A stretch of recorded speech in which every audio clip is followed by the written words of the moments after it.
It is the hallmark of American democracy, the seemingly peaceful transfer of power from one president to the next. We last saw it in 2009 when President Obama took the reins from President George W. Bush on January 20th. But beneath the surface, the transition is rushed, it's chaotic, and can result in a new administration being unprepared to respond to a national or international emergency. That is where my next guest comes in. He co-sponsored a bill that aims to make sure that the next president is able to hit the ground running on his or her first day in office. Joining us right now is former Democratic Delaware Senator Ted Kaufman. Senator, good to see you. Thanks so much for joining us.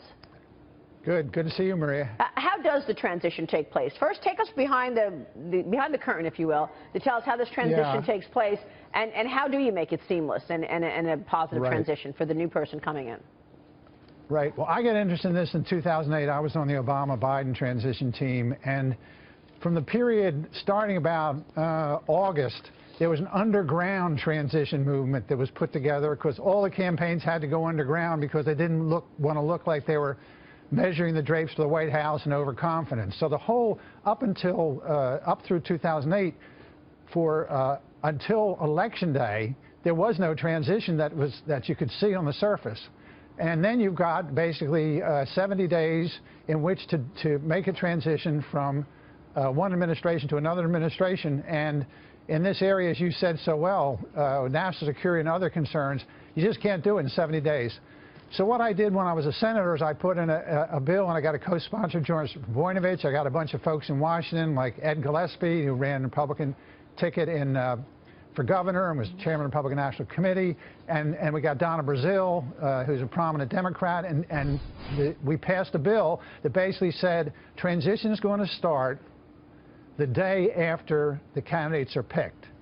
So what happened in 2012 was the Romney administration, the Obama administration was always in office, the Romney administration put together an incredibly good transition, and it was led by a guy named Michael Levitt. So what we do this time is just learning from that. We passed a bill that's going to make it more seamless. Right. It allows the campaigns to get started on the transition the day after the convention. It gives them space. It gives them electronic equipment they need. It gives them the ability to get national security clearance for people.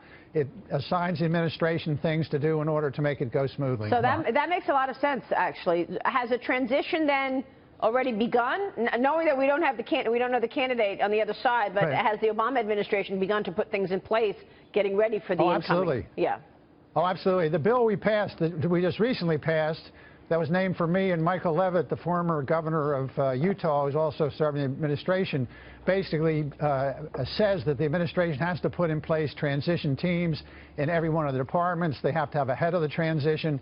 It's really a step forward from 2012. And we had a meeting last weekend, and the people were there from the administration mainly to tell the campaigns how they should proceed and what they can proceed with. If we think back to 2008, during that sort of lame duck transition period, a lot of huge decisions were made. Where will authority be as we think about this this new transition mechanism you're putting in place? Where will the authority be? Where will the decision making happen on these major policies that will be put in place during the lame duck period? That will remain absolutely clear. You can't make any policy until you're President of the United States. So it'd be January 21st, 2017, before whoever's elected will be able to make any policy, any major policy actions of any kind. But you're really, in the case of that last transition, Mike Levitt really drove that. Yes. You're really as good as the person you have leading that. Would you agree? Actually. No, I think Michael Levitt did an incredible job. If you want to, some of the people that argue how simple the federal government ought to look at the report he turned out on the transition. I mean, it is truly scary when you read his report on how many things have to be done by the new transition when they come in. But Michael Levitt did a wonderful job of putting together. They had 400 people working on the transition, and the beauty of the thing was, because of the bill we passed back in 2010, they were able to move into government buildings. They were able to get national security clearance. They were able to do all the things that you had to do. So they really would have been ready on Election Day to begin to deal with the policy and all the rest of that of being President of the United States. Yeah. Senator, has the Obama administration, they've met with all of the candidates who are still in the running already?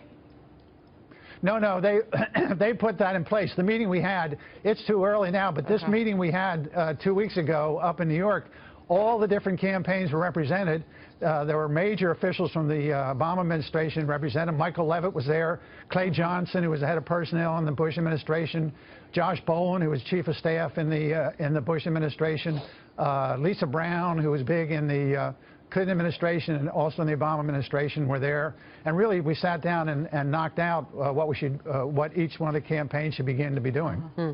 And what should they begin to be doing? What's the most important thing in this transition? Most important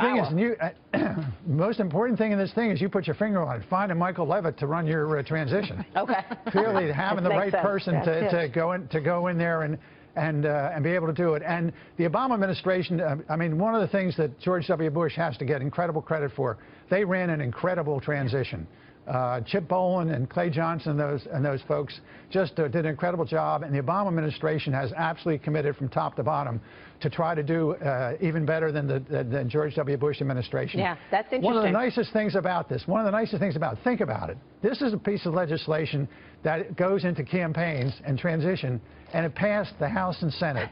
I mean, it's just, I mean, you know, it's like when it comes to this, I want to tell you, you would feel good if you were at that meeting, all campaigns were represented, and during that whole meeting, you would have been proud of how well everybody cooperated. At the end, every one of the campaigns, when asked to comment on the meeting, talked about how collegial everyone was because they're operating to try to make the country a better place. They can it was agree really on that. moving. How do we export that to the Congress? Yeah, they can agree on that. Senator, thank you. Senator Ted Kaufman joining us there.